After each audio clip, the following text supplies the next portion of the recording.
Story 1. It started with a video game console.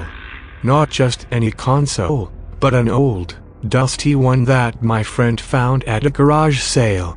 It looked like it had been there for years, and there was something strange about it.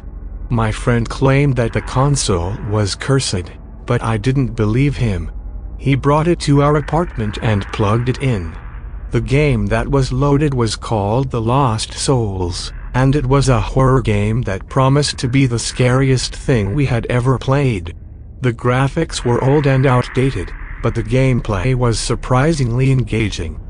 We played for hours, trying to find a way out of the haunted mansion. But as we played, strange things started to happen. The lights flickered, and the air grew colder. We heard strange whispers coming from the console, as if something was trying to communicate with us. My friend began to act strange, too. He became more withdrawn and distant, as if he was under some kind of spell. He stopped eating and sleeping, and he would spend hours playing the game, even when we begged him to stop. One night, I woke up to the sound of screaming. It was coming from my friend's room, where he was still playing the game. I rushed in and found him slumped over the console, his eyes wide open in terror. I tried to revive him, but it was too late. He was dead, his body twisted and contorted in a grotesque manner. But that was just the beginning. The game continued to haunt me, even after I unplugged the console. I would see ghostly apparitions in the corner of my eye, and I heard strange noises coming from my friend's room. One night, I woke up to find the console had turned itself back on. The game had started, and I could see my friend's avatar walking through the haunted mansion. I tried to turn it off, but it wouldn't respond. The game started to glitch, and I saw images that were too disturbing to describe. It was as if the game was alive, and it was trying to trap me in its virtual world. I screamed for help, but no one came.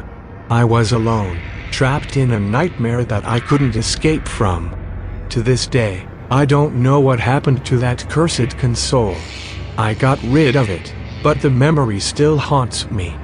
And sometimes, in the dead of night, I swear I can hear the game calling out to me, begging me to come back and play. Story 2. It all started when a group of gamers stumbled upon an old video game store in the middle of nowhere. The store had a creepy vibe, with cobwebs and dust covering everything. But the gamers were thrilled to find some rare and unique games, including one that caught their eye, the spookiest heroes in video games. As they started playing the game, they realized it was not like any other game they had ever played before. The graphics were primitive, but the characters were unsettling. They were dark and twisted, with eyes that seemed to follow the gamer's every move. The first level seemed normal enough, with the gamers controlling a hero in a spooky castle. But as they progressed through the game, they noticed strange things happening around them. The air grew colder, and they heard whispers and footsteps coming from the game. The gamers started to feel uneasy, but they couldn't stop playing. They were drawn to the game, as if it had a mind of its own. They played for hours, lost in the virtual world of the game. But as they reached the final level, things took a dark turn. The hero they were controlling turned out to be a ghost, and he was leading them to their doom. They found themselves in a dark, abandoned mansion, where they were surrounded by the spookiest heroes from video games. The heroes were not what they seemed. They were twisted versions of the characters the gamers knew and loved, with black eyes and twisted smiles. They were hunting the gamers, stalking them through the dark corridors of the mansion. The gamers tried to fight back, but their weapons were useless against the ghostly heroes. They were trapped, with no way out. As the gamers started to lose hope, they noticed a message on the screen: "To escape, you must sacrifice one of your own." It was a chilling revelation, and the gamers realized that they were not just playing a game. They were in a real-life horror movie, and their lives were at stake. One of the gamers, a brave soul, stepped forward and sacrificed himself to save the others. The ghostly heroes accepted the sacrifice and disappeared into the darkness, leaving the remaining gamers to escape the mansion. But even as they left the game behind, the horrors followed them. They started to see the spookiest heroes from the game in their everyday lives, in the shadows and in their dreams. The game had become a part of them, and they knew they could never truly escape its clutches. Years later, the gamers would tell their story to anyone who would listen. They would warn others not to play the spookiest heroes in video games, but some gamers couldn't resist the temptation, and they would fall prey to the same horrors that had haunted the original gamers, doomed to be trapped in the game forever. Story 3. Growing up, I always loved watching home videos. They were a window into my family's past, filled with cherished memories and moments I could relive over and over again. But one day, while going through some old tapes, I stumbled upon something that made me question everything I thought I knew about my life. The tape was labeled Summer Vacation 1995, and I eagerly popped it into the VCR. The video started off normally enough, with shots of my family at the beach and playing games in the backyard. But as I watched, I noticed something strange. In the video, I was doing things I didn't remember doing. I was playing with toys I had never owned, speaking words I had never said. It was like watching a stranger inhabit my body. The more I watched, the more unnerved I became. The video showed me doing things that contradicted my memories of that summer. I saw myself playing with my younger sister, who I knew had not been born yet in 1995. I saw myself talking to my grandparents, who had passed away years earlier. I started to feel like I was losing my mind. Had my memories been fabricated? Was my entire life a lie? I couldn't shake the feeling of dread that was creeping up inside of me. Things only got worse when I found more tapes. Each one showed me living a different life, in different times and places. I saw myself in high school, but with friends I had never met. I saw myself getting married, but to someone I had never seen before. I saw myself holding a baby, but it was a child I had never given birth to. The more I watched, the more I felt like I was going crazy. Was I experiencing some sort of time-traveling phenomenon? Was I caught in a twisted game of reality and fiction?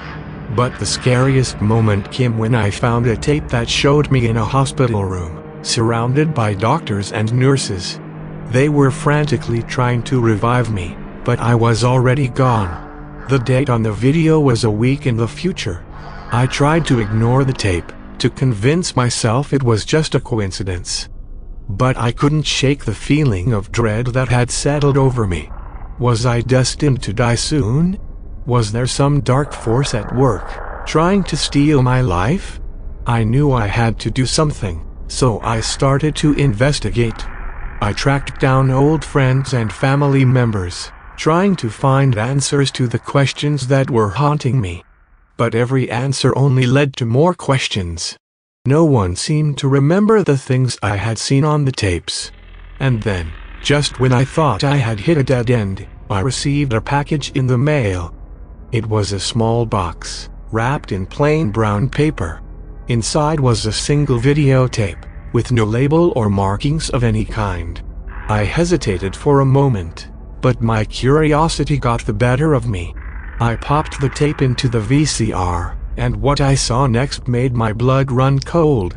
The video showed a dark figure standing in the corner of my bedroom, watching me as I slept. I could feel its malevolent energy radiating through the screen, filling the room with a sickening dread. And then, just as suddenly as it had appeared, the figure vanished. I knew then that something was coming for me. Something dark and twisted. Something that wanted to steal my life and claim it. At first, I didn't know what to do. I tried to ignore the strange feeling that had been growing inside me, but it wouldn't go away. I started to feel like I was losing my grip on reality, like something was trying to take over my body. It started with little things, like forgetting where I put my keys or what I had for breakfast. But soon, it escalated to much more serious issues.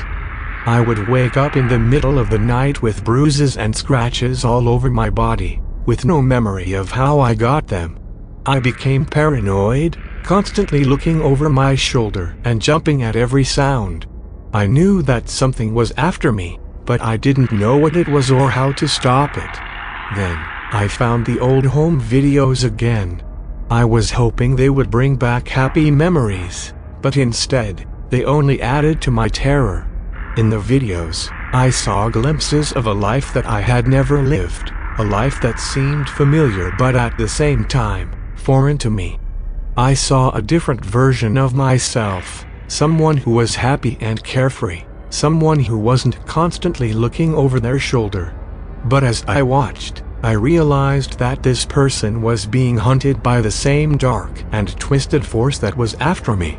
I realized that the thing that was trying to steal my life had been after me for a long time, maybe even since I was a child. It had been waiting for the right moment to strike, and it had finally found it. I knew that I had to fight back, but I didn't know how. I was outmatched and outgunned, and the thing after me seemed to have an endless supply of tricks up its sleeve. But then, I remembered something from the old home videos. I saw myself performing a strange ritual, one that I had never seen before. It involved lighting candles and reciting a chant, and it was supposed to banish evil spirits. Desperate, I decided to try the ritual myself. I lit the candles and recited the chant, and at first, nothing happened. But then, I felt a shift in the air, like a gust of wind blowing through the room. And then, it was gone. The dark and twisted thing that had been after me was gone, and I was left alone in the silence. I don't know what that thing was or where it came from, but I know that it's gone now. And even though I'm still haunted by the memories of a life that I never lived, I'm grateful for the small victory that I was able to achieve. Story 4. I was walking home late one night, down a quiet street in my neighborhood. It was a clear night, with a full moon shining brightly in the sky. I was lost in my thoughts, humming a tune to myself, when I noticed something strange. Up ahead, there was a man walking towards me. He was tall and thin, with long, spindly arms and legs that seemed to stretch out forever. His face was twisted into a strange, unnerving smile that made me feel uneasy. As we got closer, I could see that his smile was not a friendly one. It was the kind of smile that sends shivers down your spine, the kind of smile that makes you want to run as fast as you can in the opposite direction. But I couldn't run. I was frozen in place, my eyes locked onto the man's face as he approached me. When he was just a few feet away, the man stopped and looked at me. His smile grew wider, impossibly wide, until it seemed to stretch from ear to ear. "Hello there," he said, his voice low and menacing. I didn't know what to do. I wanted to run, to scream for help, but my body wouldn't move. I was trapped, staring into the man's empty eyes. Suddenly, the man lunged at me, his arms reaching out to grab me. I stumbled backwards, tripping over my own feet, and fell to the ground. As I lay there, staring up at the man, I realized that his smile was not the only thing that was wrong with him. His face was twisted and contorted, as if he had been in some terrible accident. His eyes were empty sockets, and his skin was pale and mottled. I tried to scramble away, but the man grabbed me by the ankle and pulled me back towards him. His grip was like iron, and I couldn't break free. He leaned in close to my face, his breath hot and rancid on my skin. I could smell the stench of death on him, and I knew that I was in serious trouble. But just as I thought all hope was lost, the man suddenly let go of me and backed away. He looked up at the sky, his eyes scanning the darkness, and then turned and ran off into the night. I lay there for a few minutes, gasping for breath, before getting up and running as fast as I could back to my house. I never saw the man again, but I know that he is still out there, lurking in the shadows, waiting for his next victim. Waiting for his next victim. Waiting for